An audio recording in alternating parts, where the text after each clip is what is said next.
What's up, guys? It's that time of the week again. Today is Sunday, so that means another episode of Subclass Sunday. Today we will be discussing the Hunter Bladedancer. So this, out of the three, is probably the most unique and very different setups for it, I guess is the easiest way to put it. So I guess we'll start what we did last week. We'll start with the grenades. You have the Flux Grenade, the Skip Grenade, and the Arc Bolt Grenade. The Flux Grenade is the sticky grenade of the group. The Skip Grenade is interesting. I use the Skip Grenade all the time now, but only if you're using the Shinobu's Vow, which is the exotic gauntlets. Talk about that more later. But the Arc Bolt, I think, is probably the most aggressive for hitting a group, especially in PvE and things. So, with these, I definitely think that if you're playing PvP, don't use Arc Bolt. Because really the only time it really works well is if you can chain multiple people at once, or if people are very low on health, or if they have a low-level enemy like a Thrall, you can one-shot it. But for the most part, they're not terribly effective in PvP. If you were running it if you're using no exotic armor and you want to use a grenade, I'd use Fluxes and try to stick people. Or if you are using exotics, use Shinobu's Vow and use Skip Grenades, which I just got a couple kills here actually. It makes you have an extra Skip Grenade charge and tracks people, so it's pretty ridiculous. So we'll go ahead and move on to the jumps, which I didn't do last week because there's really not a whole lot of variation for jumps for the Gunslinger. There's better control and higher jump for the Bladedancer, both of which are, they're fairly enough similar, they don't really talk about too much. But the Bladedancer does have Blink, which is definitely very different. Instead of jumping, he literally teleports up into the sky, or forward, depending on which way you jump. And it is very different, very hard to control. It's good in PvP for evading, but for being precise, it's terrible. You cannot be... If you can master it, you can be precise with it, but I don't think it's worth... I feel like it's kind of a waste to do it in PvE at all, because you have to have more precise jumping. In PvP, if you're evasive, you can use it very well. So if you can learn to use it, great for PvP, terrible for PvE. I don't use it because I can't use it to save my life. I just kind of blink into walls randomly. But we'll move on to the first set of modifications for the gun. Man, I'm getting talked about all the time today.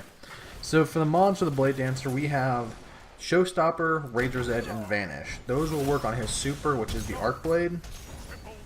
Showstopper, if you tap RT or R2 for PlayStation, during your super, you'll do a 360 spin and shoot arc around you. It's pretty decent. I don't prefer it. It's definitely more of a PvE setup if you're surrounded by a lot of enemies. I don't find it useful enough because it doesn't have a huge radius around you. So unless they're directly on top of you, you're not going to kill them. So I think it's kind of a waste for PvP. PvE, it's very good. Razor's Edge, RT or R2, will do a wave along the ground. Kind of like a Scion does a Scion wave, it kind of just throws arc against the ground and chases you. That's what the Arc Edge does, and it is Razor's Edge does. It's very good for PvP. That's why I use it in this gameplay. Even though it has a tiny sliver on the ground, it has quite a range around it that actually does do damage to people still. And if it hits them at all, one-shot kill, done. That's it. I absolutely love it.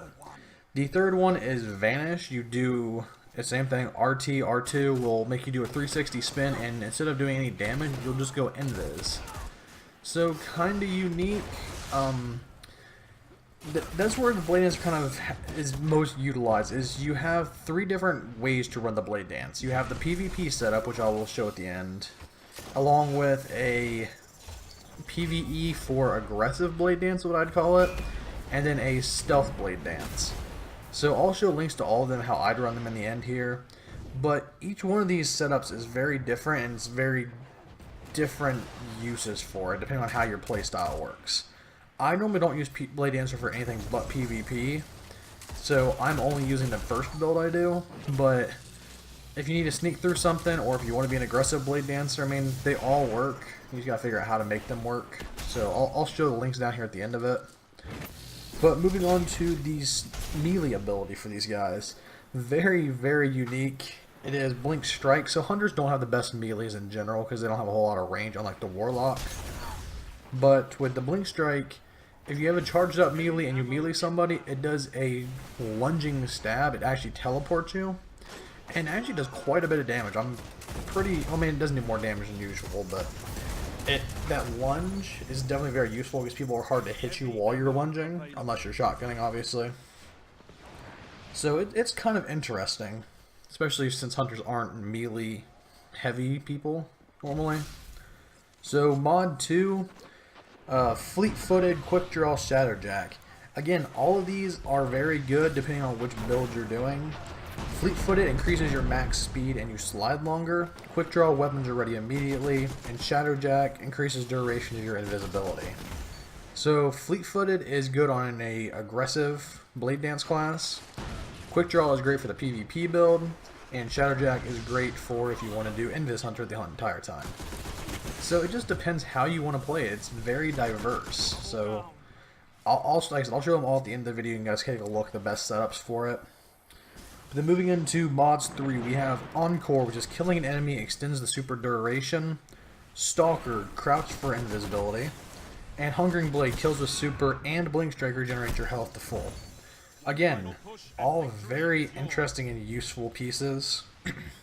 Encore, again, very aggressive. If you want to go in with your Blade Dance and you just want to tear up everything, and every person you kills gets like 50 say you waste 1 point of your super. This is just metaphor. You use 1 point of your super when you swing your blade and kill somebody. You get about half of that energy back immediately. So you can go through and you almost double your Blade Dance duration just by killing people, which is pretty awesome. Stalker, you crouch for invisibility. This is definitely another great way to stay invis all the time.